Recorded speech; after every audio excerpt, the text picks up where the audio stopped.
Merry Christmas, boys and girls. Do you like to sing Christmas carols? I love to sing Christmas carols. Silent Night, O Come All Ye Faithful, but my favorite is called O Holy Night. And there's a line in that song that I love. It says, "The weary world rejoices." Do you know what the word weary means?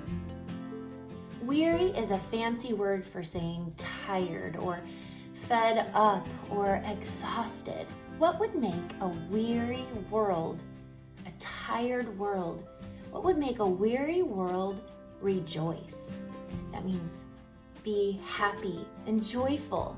What would make a weary world rejoice? There's really only one answer to that, and it is the baby King, Jesus. We're going to read the Christmas story today. It's from a storybook called the Jesus Storybook Bible. This is written by Sally Lloyd Jones, and it's illustrated by Yago. And this is the story of the baby King, the promised baby King Jesus. Now I want you to think about other kings that you know about. Other kings may live in castles, might have been born in palaces and had big parades and fanfare when they were born, and dressed in beautiful, expensive robes. And we're going to see how the most important person in all the world, the king, the promised king that God sent down, his own son, we're going to see how he wasn't born in a palace and he didn't have beautiful clothes. And in fact, the first people that heard about his birth weren't the most important people from the town. See, God doesn't care about all that stuff. Let's read the Christmas story. Here we go. The first part we're going to read is called Hes Here, and it's the nativity story from Luke chapters 1 and 2. Everything was ready. The moment God had been waiting for was here at last. God was coming to help his people, just as he had promised in the beginning. But how would he come? What would he be like? What would he do? Mountains would have bowed down, seas would have roared, trees would have clapped their hands, but the earth held its breath. As silent as falling snow, he came in. And when no one was looking, in the darkness, he came. There was a young girl who was engaged to a man named Joseph. Joseph was the great-great-great-great-grandson of King David. One morning, this girl was minding her own business when suddenly a great warrior of light appeared right there in her bedroom. He was Gabriel, and he was an angel, a special messenger from heaven. When she saw the tall, shining man standing there, Mary was frightened. "You don't need to be scared," Gabriel said. "God is very happy with you." Mary looked around to see if perhaps he was talking to someone else. "Mary," Gabriel said, and he laughed with such gladness that Mary's eyes filled with sudden tears. "Mary, you're going to have a baby, a little boy. You will call him Jesus. He is God's own son. He's the one, the rescuer. The God who flung planets into space and kept them whirling around and around. The God who made the universe with just a word. The one who could do anything at all was making himself small and coming down as a baby? Wait, God was sending a baby to rescue the world? But it's too wonderful, Mary said, and felt her heart beating hard. How can it be true? Is anything too wonderful for God? Gabriel asked. So Mary trusted God more than what her eyes could see, and she believed. "I am God's servant," she said. "Whatever God says, I will do." Sure enough, it was just as the angels had said. 9 months later, Mary was almost ready to have her baby. Now, Mary and Joseph had to take a trip to Bethlehem, the town King David was from. But when they reached the little town, they found every room was full. Every bed was taken. "Go away," the innkeepers told them. "There isn't any place for you." Where would they stay? Soon Mary's baby would come. They couldn't find anywhere except an old tumble-down stable, so they stayed where the cows and the donkeys and the horses stayed. Now that doesn't sound like any place for a king to be born, does it? And there, in the middle of the stable, amongst the chickens and the donkeys and the cows, in the quiet of the night, God gave the world his wonderful gift. The baby that would change the world was born, his baby son. Mary and Joseph wrapped him up to keep him warm. They made a soft bed of straw and used the animal's feeding trough as his cradle. And they gazed in wonder at God's great gift, wrapped in swaddling clothes and lying in a manger. Mary and Joseph named him Jesus, Emmanuel, which means God has come to live with us. Because, of course, he had. God's great gift is lying right here in a manger. And this is the reason the weary world can rejoice.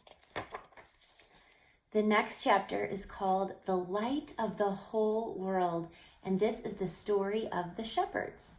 This is from Luke chapter 2. That same night, in amongst the other stars, suddenly a bright new star appeared. Of all the stars in the dark vaulted heavens, this one shone clearer. It blazed in the night and made the other stars look pale beside it. God put it there when his baby son was born, to be like a spotlight, shining on him, lighting up the darkness, showing people the way to him. You see, God was like a new daddy. He couldn't keep the good news to himself. He'd been waiting all these long years for this moment, and now he wanted to tell everyone. So who do you think he's going to tell first? All the most important people? Listen to this. So he pulled out all the stops. He'd sent an angel to tell Mary the good news. He'd put a star, a special star in the sky to show where his baby boy was. And now he was going to send a big choir of angels to sing his happy song to the world. He's here. He's come. Go and see him, my little boy. Now, where would you send your splendid choir? To a big concert hall, maybe? Or a palace, perhaps? God sent his to a little hillside, outside a little town, in the middle of the night. He sent all those angels to sing for a raggedy old bunch of shepherds watching their sheep outside Bethlehem. In those days, remember, people used to laugh at shepherds and say they were smelly and call them other rude names, which I can't possibly mention here. You see, people thought shepherds were nobodies, just scruffy old riffraff.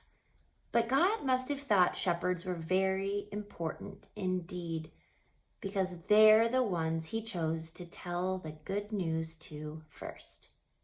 That night, some shepherds were out in the open fields, warming themselves by a campfire when suddenly the sheep darted.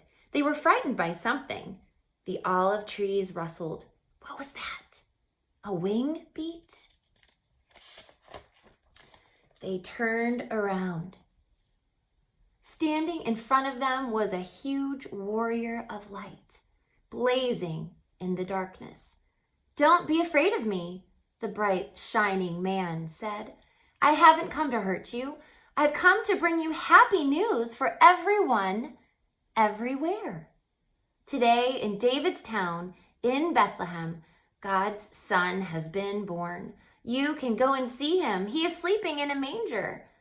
Behind the angel, they saw a strange glowing cloud, except it wasn't a cloud. It was angels, troops and troops of angels armed with light.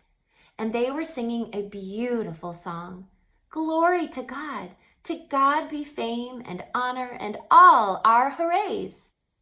Then as quickly as they appeared, the angels left. The shepherds stamped out their fire, left their sheep, raced down the grassy hill, through the gates of Bethlehem, down the narrow cobble streets, through a courtyard, down some steps, past an inn, round a corner, through a hedge, until at last they reached a tumble-down stable. They caught their breath. Then quietly, they tiptoed inside. They knelt on the dirt floor. They had heard about this promised child, and now he was here, heaven's son, the maker of the stars, a baby sleeping in his mother's arms. This baby would be like that bright star shining in the sky that night, a light to light up the whole world, chasing away darkness, helping people to see. And the darker the night got, the brighter the star would shine.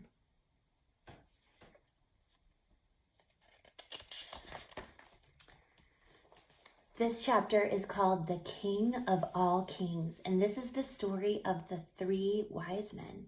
It's from Matthew chapter 2.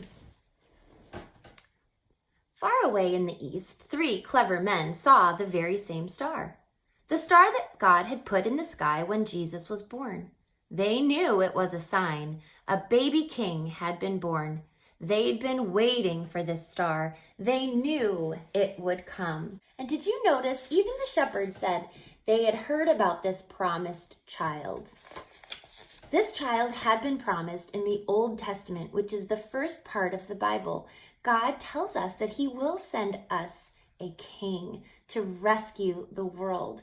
And this baby, this Jesus, is that king. These wise men had been waiting for this gift, and now he's here. He's here, they shouted. He's here. And I'm sure if you'd been there, you would have heard them laughing and dancing and singing until the sun came up. At dawn, they packed up their camels and wrapped gifts for the baby. They brought their most precious treasures of all, frankincense, gold, and myrrh. Special, sparkly, lovely smelling, gleaming things, just right for a king.